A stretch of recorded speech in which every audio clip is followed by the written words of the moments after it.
Woo! Okay, awesome. So thanks, Alfonso, for joining me. I just wanted to kind of get your insight on a couple of things. I wanted to reach out to you for a while, and we've been connected over the past year or so. But I thought I wanted to bring it to my channel, my followers as well. For those of you who don't know Alfonso, he is a big-time real estate investor, businessman, entrepreneur, speaker, coach, mentor. That's just to name a few. They call me the apartment building whisperer. The apartment building whisperer, yeah. I'm just joking. And the Godfather. The Godfather of real estate. Yeah. The Pablo Escobar of real estate. Yeah, that's right. Yeah. So I mean, that's the thing. You've seen it all. You actually run multiple businesses, not just real estate, right? And kind of seeing all cycles of the market. So I just wanted to talk a little bit about the market itself. Actually, a lot of people right now are kind of nervous about the market, considering what's been happening recently. I remember actually April 2020 when you first mentioned this, when all this craziness was happening with COVID, and you kind of predicted it. You said we're going to see prices go crazy, and then we're going to see inflationary period. So you actually even said in one of your videos you're going to see like 5% inflation. We're at like 4% right now, and so a lot of people are very nervous about what's going to happen with the market. But you seem to still be doing deals every day, no matter what the market is, the prices. You've traveled to different markets across Canada as well. So what would you say, like, to those people who think like it's too much of a seller's market, or have you been able to still do deals and still negotiate with sellers who kind of have these crazy expectations right now? Yeah. So this is what I usually say this to a lot of people, right? If the only way you're going to make money in real estate is by the prices of the real estate you own, for the only way you're going to make money is if that goes up in value. So if the only way you're going to make money is by appreciation, you are not an investor. You are a speculator. And so having said that, the only way to truly navigate through ups and downs of the market is to make sure you are using sound real estate fundamentals, right? And so and I have this conversation on a daily basis, right? Because people tend to compromise formulas, they tend to compromise on vacancy allowances, property management, repairs and maintenance, all of the things that, if you had those allowances and contingencies in your formulas, at the end of the day, you can weather any storm. Because the only time you lose in real estate is when you sell, when you have to sell, right? And if you're in a position where you have to sell because you were hoping, and a lot of people out here smoking the hopium, right? They're hoping the property goes up in value. They're wishing and hoping that they're going to make money. And so, which is fine during the market when it continues to increase in value. And we can talk about inflation in just a moment, but if you don't buy with sound real estate fundamentals, then what you're doing is you're setting yourself up for a potential situation where you're going to have to sell when the market corrects. And so how do you avoid that? You avoid it by sound real estate fundamentals where you can weather any storm, right? Up, down, sideways, it doesn't matter because I'm not selling.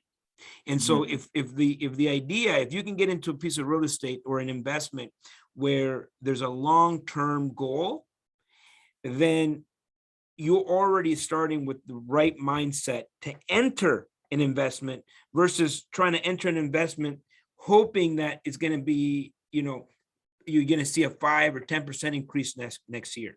And so that's the first part. That's the first part.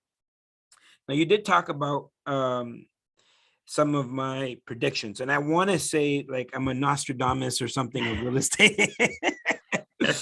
But I simply I'm just in a situation where I'm watching what's happening in the market, right? Mm-hmm. And because I've been through a few corrections already, like I was, I started my business in 1996 in the middle of a tail end of a recession. Right. Then I was in a mini correction shortly after 9/11 in 2001 in the tech bust. Mm-hmm. And then I was in a real estate investor during 2008 and going Yeah. into 2009, where it was a crash in the US, and Mm-hmm. there was a correction here in Canada. And then I went through all of the expansion phase going Right. into 2020. And before COVID-19 even ever happened, already we knew there was going to be a correction coming. Mm-hmm. Now, March, and people can go to my channel. If you're watching this on my channel, you can look through my videos. If you're watching this on your channel, Z, they can go to my channel and go back to its timestamp, March 20th, Yeah, where no, there's literally a video, literally he's predicting exactly what yeah, happened, and so you can go exact to that date and see what he had to say. yeah. And so I said, we talked about the different type, because at that point we were in a recession, right? Mm-hmm. I mean, at that point, all buying has stopped, right? And so I talked about the different types of recoveries, right? So you can have a V recovery, right? Like boom. You can have an L recovery, right? So it's like it drops and it stays stagnant for a long time, right? You can have a W, right? Which is like it goes down. April, May, where like that was like the recession, and then and then it goes up, and then it comes down again, and then goes back up. A W type of recovery. Mm-hmm. In this case, it was a check mark. Right. Yeah, it was quick, right? Because people are like, well, like we're waiting for the recession to happen. Well, you missed it. Yeah. It happened in April and May, right? When no one was buying, and we were out there. We were the most active that we've ever been in the history of all in Mm-hmm. real estate investing here in our company. And Mm-hmm. so were all of our students. And so the result was the check mark, like things went like this, and then they just went like through the roof, right? Mm-hmm. Now, where do we go from here is the question, right? And Mm-hmm. these are the types of things that I've addressed on my YouTube channel. Right. There's a few factors that we need to consider, okay? And these are the indicators that I'm looking at when I start making decisions on which markets I want to invest, how to invest, when to pull the trigger. The truth is, you can make money in any market, whether expansion, whether it's stabilizing, whether it's in a decline, whether it's during recovery. It really doesn't matter what phase you're in. All that matters is that you have the right education to launch certain strategies, right? So Mm-hmm. the strategy is going to change. But here's the things that I look at. I look at obviously population growth in a market, or where is maybe there's relocation, right? Maybe people are moving to certain areas, certain sectors for variety of different reasons. I look at unemployment rates, right? That's a indicator of what's happening. Mm-hmm. It's the pulse, right? Right. The unemployment in Canada, I think, went up to like 13%, Mm-hmm. something catastrophic back in April, May.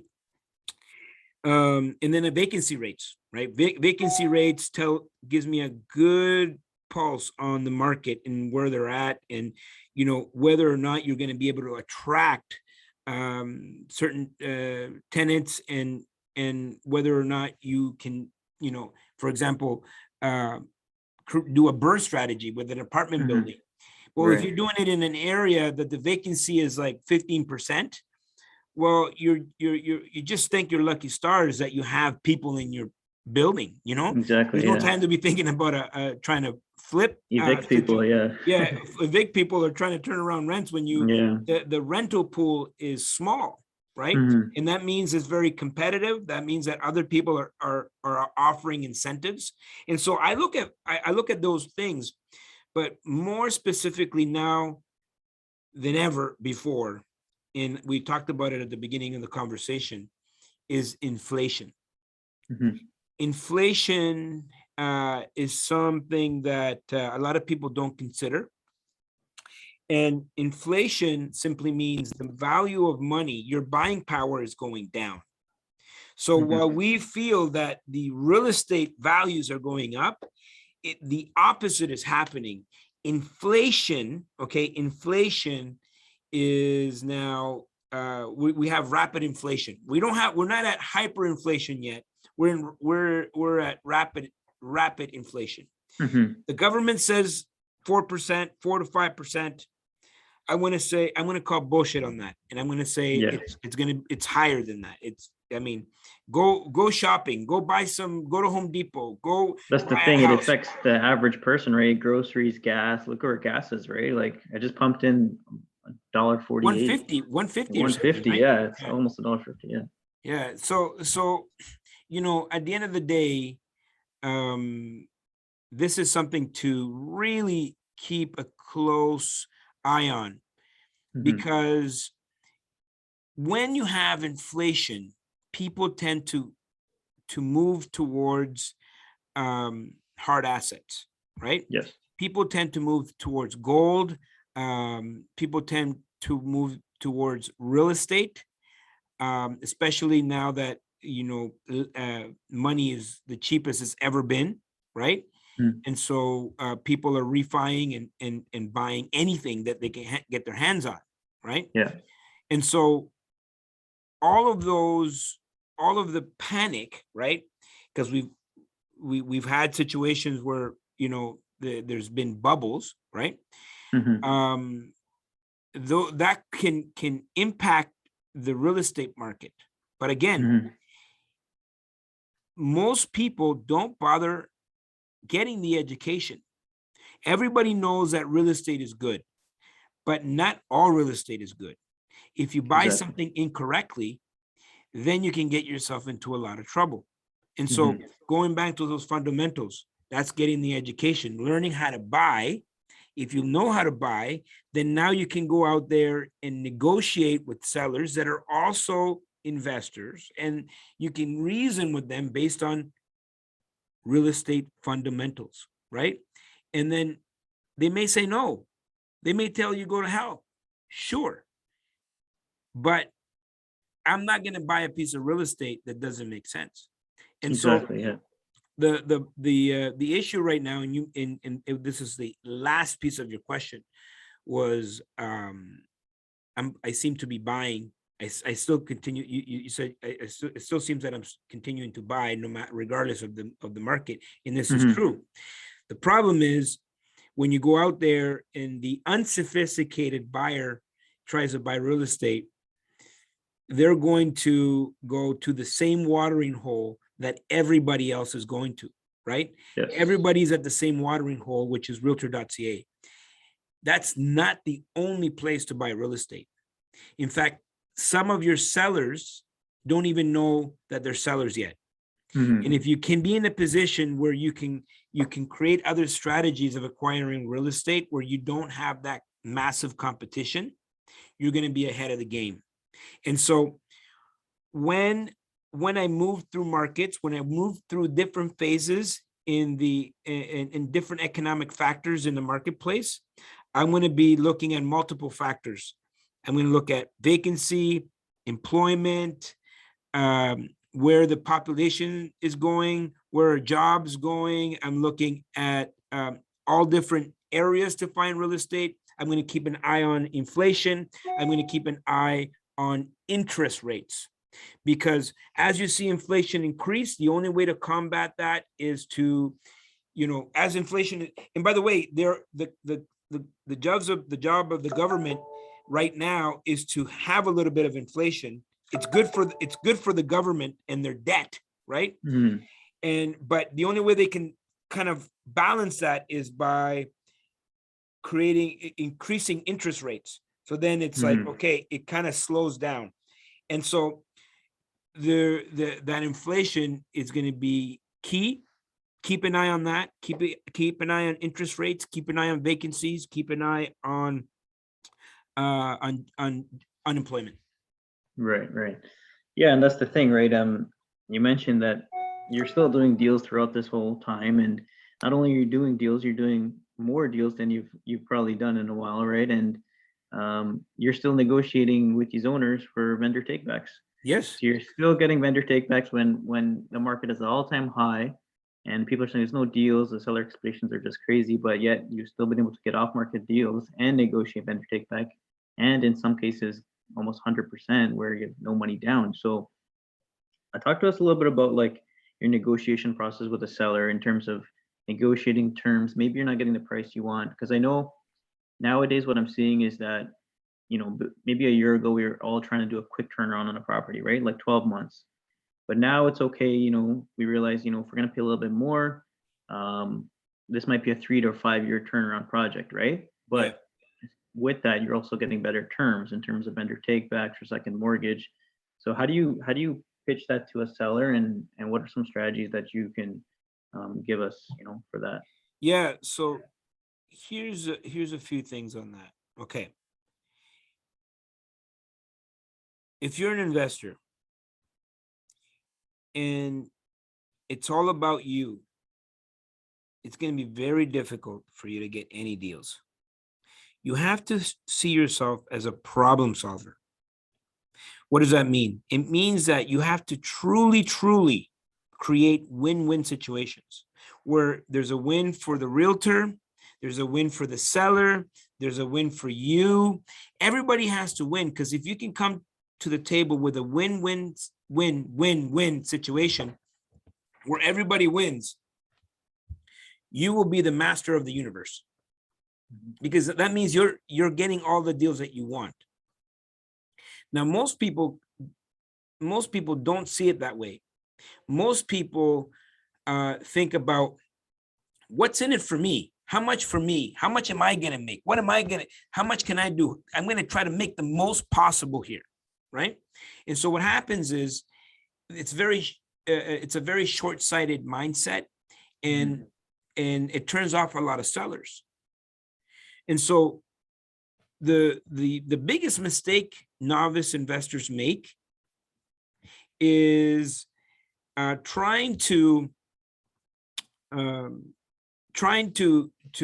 negotiate by using amateur tactics. And what I mean by that is, for example, talking bad about the property, talking about how bad the property is and how mismanaged it is. Most people don't realize when they're doing that, they're insulting the seller. And at its spite, a seller is not going to sell to you no matter how much they need it, because, if you're going to be a dick, then screw you. I'm not going to sell my property to you. You know this, see, when you buy a property, it's so you're emotionally attached to it, right? And everybody's just trying to do their best. You don't need someone coming around and pointing out how ugly your baby is. You know what I mean? Like, you love your baby. No matter how ugly your baby is, you love your baby. And a lot of new investors, you're right, because when they're trying to get a price reduction, they're just like telling you everything that's wrong with your property structure, foundation, this and that. They start nitpicking at every little thing before they even have a agreement in place or offer, even exactly before they made an offer. So kind of insulting, you're right. So you got to put into their perspective as if you're the owner. We know when people talking smack about our properties, it rubs us the wrong way too. So for sure, and because you're attached to it, this is your baby, right? And so I go in there as a friend. I'm like, guys, I love this property, right? Like, I love the neighborhood, I love the location, like, and I now I can empathize with the seller, because I know, maybe this type of tenant profile may be a little bit difficult. But having said that, I know that the seller did their best, right? And I'm here to create a win-win situation. At the end of the day, I'm an investor, right? So I'm going to always point that out, and then make decisions based on numbers and logic and reason. But I know that I'm your buyer, and I know that we can do something here. We can truly create a win-win situation. Absolutely, yeah. And so Yeah. that's a different mindset than going in there like, hey, like, you want your property? Oh, your price? You're crazy for that price. Because I've had sellers, for example, say no to other buyers at a higher price than what I'm buying the property for. Right. In all that, what's the difference? Why am I getting it for less when they said no to other people for more? Is because I know how to finesse the situation. I know how to communicate with people, and I'm truly thinking about everybody's interests, win-win situations. Yeah, exactly. And we could do a whole course on, and you actually have all that. He has like Yeah. listing out strategies, how to negotiate with sellers, realtors, and how to negotiate vendor takebacks. Like you said, the logic, the reason, listing out all those steps. So, because like you've done, I don't know, maybe 60% of your deals are with some kind of VTB component, right? Like I think you Yes. mentioned that before. So, in a tight market, especially. So, one final question, because we're running out of time, but regarding mindset, some people who are stuck in the single family world, they're stuck, in maybe the twos or the threes, the triplexes, and maybe up to the fourplex, so staying in residential. And I know I had that issue, as well. But what would you say to people who are struggling to make that leap, right? I know it's a lot of it's mindset, a lot is wrapping your head around the numbers. But what do you say to those people who want to make that leap but are struggling to figure out how, and who to contact, or maybe some of the steps or advice you'd give just around the mindset part of it? Yeah, well, I mean, one thing that I noticed is that most people tend to stay away from bigger deals or leveling up because they think it's overwhelming, or they're not worthy of it, or the numbers are so big, like they're barely trying to make something work now. How can they possibly ever scale up? And for the most part, I would say that whatever the worries of someone, whatever their worries are, whatever is holding them back, there's nothing wrong with acknowledging what are the reasons why you are paralyzed, or you tend to stay in your comfort zone. But this is what I know: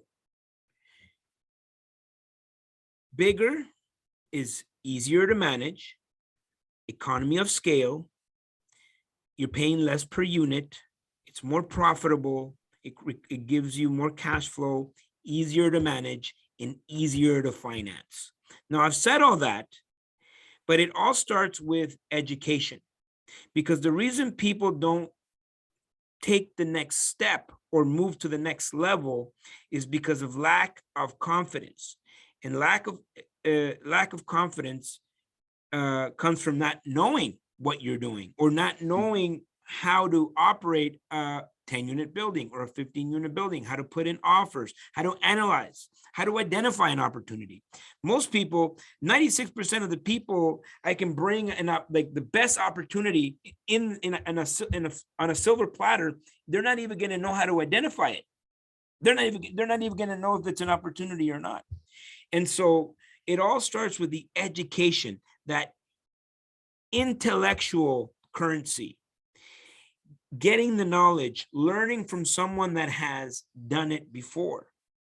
And I say this to all my students all the time. I have 22 plus years in real estate. I can take my 22 plus years, compress it, so my students now can take my 22 plus years and achieve the same thing in 1 to 2 to 3 years. And so the idea of learning from someone that has already walked the walk can now mitigate the risk, and it could give you the confidence to go to the next level. Now, going to the next level and talking about mindset, this is huge for people. You have to get into a situation where you're always consistently uncomfortable. You have to be in expansion mode, because if you're not growing, you're dying. And it's okay to everybody's got to start somewhere, but you want to make sure that you don't get comfortable at any point in your journey, because the second you get comfortable, that's 5 years of twosies and threesies, where you could have leveled up, right? You could have leveled up faster, right? So learn all the lessons, enjoy the journey, but remember to be in expansion, have the growth mindset, take risks, and that way you're going to be moving forward, and you'll start to see that you're going to be scaling your business, and that's going to be powerful for you. But similar to the conversation we're having before about gas, you probably don't remember, but I remember when gas was 43 cents. Wow. Right? And then one day it went to 55. Everybody freaked out. One Yeah. day it went up to 75 cents, and everybody just freaked, right? This is like an outrage. They're gouging the customers. And then some people said, you know what? One day the gas could go up to even $1. And everybody said, no way, impossible. And then one day it did. And it continued to climb. It continued to climb. It continued to climb. It can continue to climb. And one day, we're paying over $1.50 or $2 for gas. And then one day, shortly after COVID-19, if you remember, it went down to 80 cents. And everybody's like, it's so cheap, right? And so what happens? How come it was so expensive? $1 was so expensive. In the second, you were paying $2. When you went back to $1, it became so cheap. It's because the human mind gets anchored to certain numbers. And that's how the human mind works. And so my challenge to anybody watching this right now, and remember, it's a challenge. I'm not saying to go out and buy anything. I don't want anybody to hurt themselves here, but I want to challenge the audience to go out there and only look at $10 million deals and up. Do it for 1 week. Analyze the deals, look at the deals, call the realtors, get uncomfortable with $10 million plus deals, and then go back and look at what you were looking at before, and you're going to be like, You won't be able to. Yeah, you're like, your mind becomes anchored, right? And so that's all it takes. It takes for you to get uncomfortable, take risks, because without risks, you can't grow. And if you're not growing in life, you can't be fulfilled. And if you're not living a fulfilling life, you can't be happy. And if you can't be happy, what are we doing here, right? What's the point, right? And so fulfillment comes from consistently being uncomfortable and growing, being in a situation where you're growing and it's scary. The first time you call a realtor, you're going to fumble through your words. You're not going to know what to say. All of these things are going to make you stronger. But it all starts with the education, because once you have the proper foundation and proper real estate, fundamentals, and how to negotiate, it's going to build the confidence. So you're going to look at anything and you'll be able to conquer any mountain. Exactly. Yeah. And you mentioned it, right? Getting the knowledge and that foundation, right? And like hiring mentors or even joining a mastermind or, that just keeps you accountable. So, like, Yes, for sir. example, your mastermind, your group, I mean, the first day people come in, the next day they're buying 40-unit buildings because that's what everyone's doing, right? If everyone on your level, you're surrounded by people who are doing larger deals, that's what you're going to follow suit, right? So this is what I tell people: success is more contagious than COVID-19.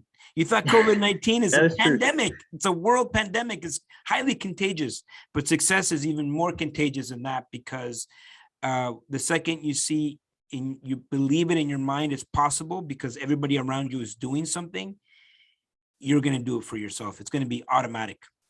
Exactly. Just a few more zeros. That's all it is, right? That's it. Just add a few more zeros. That's all.